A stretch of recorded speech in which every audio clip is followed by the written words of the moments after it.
Hello guys, welcome to my channel.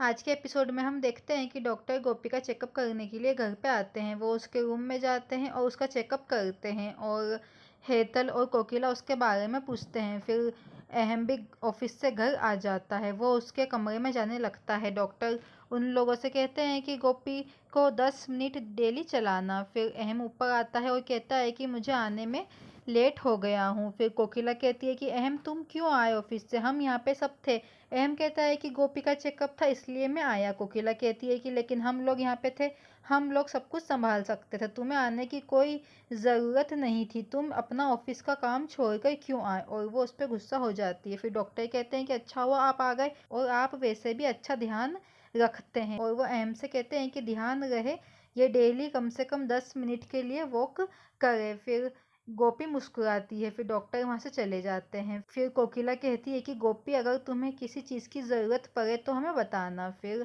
इसके बाद अहम गोपी को वॉक के लिए लाता है। वो उसको पकड़ के चलाता है, लेकिन गोपी कहती है कि अहम जी क्या मैं खुद से चल सकती हूँ। अहम कहता है कि ठीक है लेकिन आराम से। जैसे ही फिर गोपी चलने लगती है उसका बैलेंस बिगड़ जाता है। अहम उसको पकड़ लेता है और उसकी कमर पे हाथ रखता है। फिर गोपी एकदम चुप हो जाती है और वो देखती है कि उसका हाथ वहाँ पे रखा हुआ है। फिर दोनों एक दूसरे को देखते हैं और दोनों शर्माते हैं। फिर अहम हाथ हटा लेता है। फिर वो आगे बढ़ता है। अहम को ऑफिस से फ़ोन आता है बट अहम काट देता है। फिर अहम कहता है कि अब मैं तुम्हें बिठा देता हूँ, अब तुम्हें कमरे में चलना चाहिए। वो उसे व्हील चेयर पर बिठा देता है। फिर उसको वापस से फ़ोन आता है।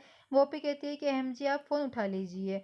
फिर अहम जब भी नहीं उठाता है और उसको कमरे में ले जाने लगता है। फिर अहम फ़ोन उठा लेता है। वो कहता है कि मैं 10 मिनट में आता हूँ। फिर राशि ये सब देखती है। वो कहती है कि अहम जीजू आप ऑफिस जाइए, मैं गोपी को उसके कमरे में लेटा दूंगी। फिर वो चला जाता है। फिर जब राशि उसको उसके कमरे में लेटाती है तो वो उससे कहती है कि अब तू अपना ध्यान रख। फिर वहाँ पे नानी और कोकिला आते हैं। वो पूछते हैं कि अब तुम्हारी तबीयत कैसी है।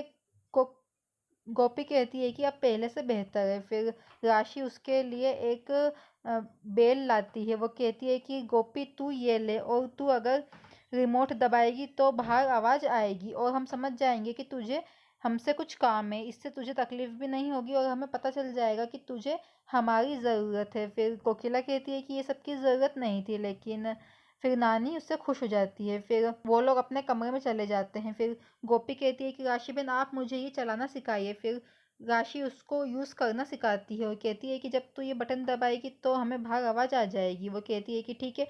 फिर राशि जानबूझ के उसके कान में भर देती है कि सब तेरी वजह से कितना परेशान हो रहे हैं, सब लोग अपने कामों में बिजी होते हैं, उन पर लोड आ चुका है और अहम जीजू का भी मन ऑफिस में नहीं लगता है। ये सुन के गोपी को बुरा लगता है। फिर राशि धीरे से सेल उल्टा लगा देती है और जानबूझ के वो फिर गोपी को दे देती है ताकि वो चले ना। फिर वो वहाँ से निकल के अपने कमरे में आ जाती है और उसकी माँ से कहती है कि माँ मैंने अपना काम कर दिया, मैंने उल्टा सेल लगा दिया है।